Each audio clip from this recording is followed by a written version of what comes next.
So I was having a discussion with a pastor yesterday, and he's in Europe, in the UK, and he was saying that Christianity is losing more people. The younger generation are no longer interested in the religion; they're no longer going to church.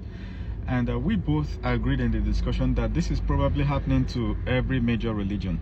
But if you really want to know why, then we can have a discussion. All right, click this button to share this video, click this plus sign to follow me, all right, and click this heart icon to like, and you can let me know your own opinion in the comments.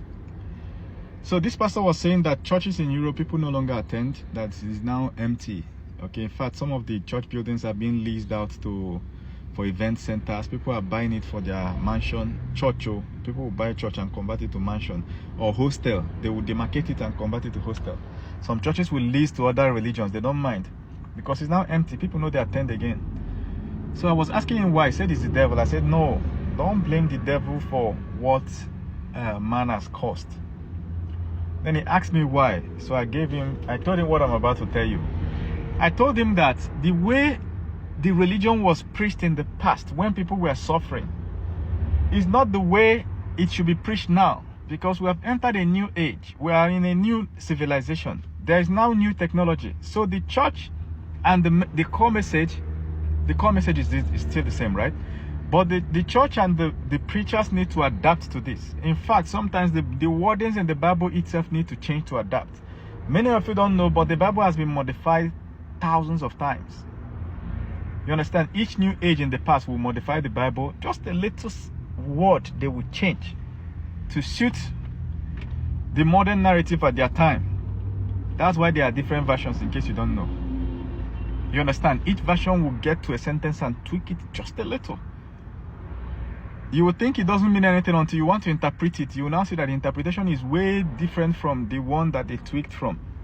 There is no original copies, so people will always adapt. But the core message is the same. If you bring all Bible versions, you see the core message is the same, all right? So now the way it is preached in modern times need to adapt too to modern technology. Dalai Lama, right, was saying, this is the head of, is it the Buddhist religion, all right? That, like their Pope. He was saying that tomorrow, if science discovers something that is different or contradicts what is in their Bible, their own Buddhist book, that they will modify their Buddhist book to match what science is saying, not trying to argue with science. The guy is still alive, but he has a certain intelligence. So what am I saying? For instance, if you come and preach to someone in the olden days, people were suffering. Even in time of Jesus, the Jews were suffering. They were under captivity. Do you understand? Under Roman occupation, and these Romans were taxing them heavily. The Romans were taxing them to raise funds to fund other wars, because Romans were trying to conquer the Indians, you know, and the Persians. They had wars with them, so they needed money to fight these wars. You know, when you're fighting, you have to pay salary of soldiers, otherwise soldiers will not fight. So they were taxing the Jews and all these other people, and these people were asking Jesus, and then the church, which is the synagogues there, were also taxing the same people. So if you make money in a month, the church will collect tithe. That's where tithe started. 10% of what you have made, church has collected it, plus offerings. And then the government will collect tax again, heavy tax. So the people are left suffering. So they were asking Jesus, if you've read the Bible, they were asking Jesus, should we not pay tax? Jesus was like, nah, you better pay to Caesar. Caesar is the Roman emperor. Pay to Caesar what belongs to Caesar, and pay to God what belongs to God. In that case, Jesus did not provide any solution to them. Basically, what Jesus was trying to tell them was that if you don't pay Caesar, he will come and crush you people. Allah know it your side. So let's put it in modern context. Who are you going to meet in the streets and tell the person that that there are many mansions? Because Jesus was telling them, don't worry, in my Father's house there are many mansions. Okay, basically whatever suffering you guys are suffering here, you know, don't worry. I'm going to my Father's place, and then I will create room for you in the mansion. Then I'll come and take you. So these people that are suffering, the solution then was that, don't worry, there's a mansion in heaven. Okay, when you die, you get to heaven and then everything will be all right. It made sense to them. It made common sense. All right. I'm not saying whether it is existing, heaven exists or not. No. I'm saying the message that was preached to them made sense because they were suffering. Maybe there's a better place. Fine. In this modern era, you can't tell somebody there is mansion in heaven, you're going to create mansion. It's mad. A beggar in this corner of the street. Imagine New York City, a beggar in the corner of the street. You are telling him that there is mansion when he dies, but he can see the mansion in the same street. He can see the skyscrapers. Some buildings you can't even see their top because they are touching the clouds. He can see it live. And you are telling him that he should die before he will get into which mansion again? That message cannot work for that beggar. Even though he's poor, the civilization has changed, technology has changed. He knows that that message cannot work. So if you are preaching that message, you'll be wondering why people are not converting. You are preaching rubbish. What the beggar needs is money, or at least tell him how to make money so he can get into the mansion. Do you understand? The guy will be on the street seeing Lamborghini passing, rich people cruising with their girlfriends and this, that, and you're telling him mansion in heaven. Which heaven? Many pastors have not caught up to that fact that things have changed. That's why I agree with Pastor Abel Damina on everything he preaches. People don't understand the angle he's coming from.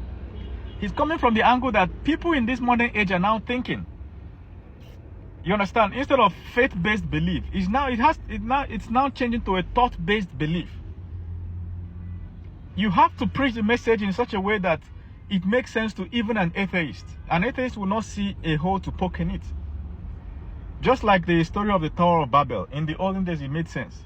Tower of Babel, there were people in the tower, and they were building a skyscraper to touch the skies.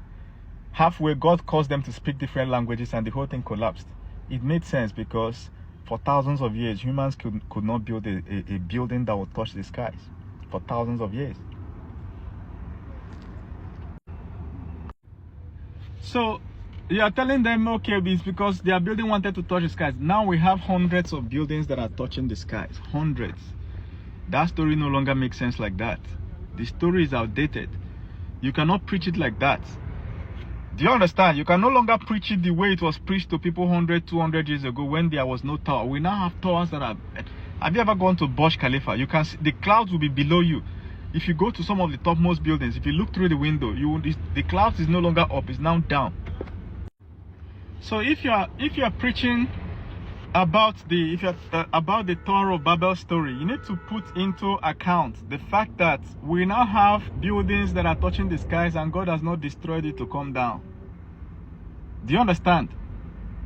You have to preach it taking into account that this may not be a real tower, and the division of language that God caused may not be a real language or real people. You highlight what is the moral of the story. That is the most important.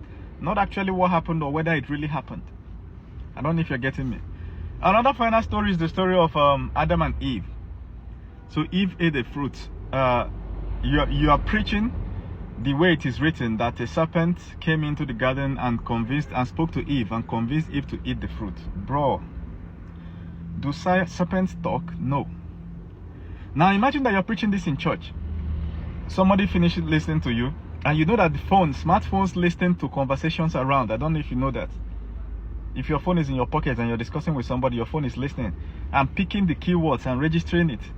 When you now open your social media, you'll start seeing posts and videos that have to do with those keywords. So those messages in church about Adam and Eve you just finished preaching, people will open their social media on their way back from church and they will see people preaching on the topic. Before you know it, they will see an atheist or a critical thinker analyzing that story and poking holes in it. First of all, do snakes talk? Do snakes have vocal cavities since they born you? Have you ever seen a snake talking? No. So why are you now telling us that a snake is talking? Did you see it? No, you didn't see it. Did anybody you know see it? No. So why are you now telling us that a snake is talking? Something is wrong somewhere. Do you understand? Okay, is it a real snake? Some people will say, no, it's not a real snake. This is the devil manifesting as a snake. Okay, if you say it's the devil manifesting as a snake, right? Why did God then cause real snakes, telling them they will crawl on their bellies? Why didn't God cause the devil? So anyhow you take it, you run into problem. If you say it's the devil manifesting as a snake, you run into problem. If you say it's a real snake, you run into problem. So when you are preaching this story, you have to preach it taking into account some of these questions that